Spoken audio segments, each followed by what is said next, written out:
एक बार की बात है, दिल्ली के एक पुराने हवेली में रहने वाले रामलाल जी थे। वह हवेली शहर से दूर एक सुनसान जगह पर थी।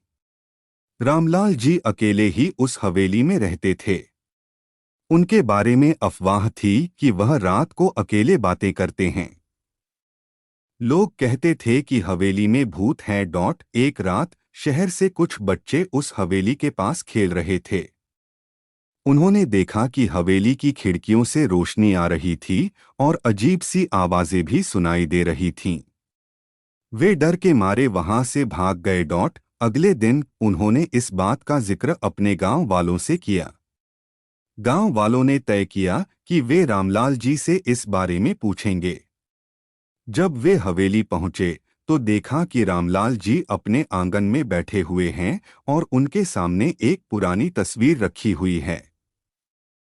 रामलाल जी ने बताया कि वह तस्वीर उनकी पत्नी की थी, जो कई साल पहले गुजर चुकी थीं। वह हर रात उनसे बातें करते थे, जैसे कि वह अभी भी जीवित हों। गांव वालों को यह सुनकर बहुत दुख हुआ और उन्होंने रामलाल जी की मदद करने का फैसला किया। लेकिन उसी रात जब गांव वाले वापस लौट रहे थे, उन्होंने फिर से वही अजीब आवाजें सुनी।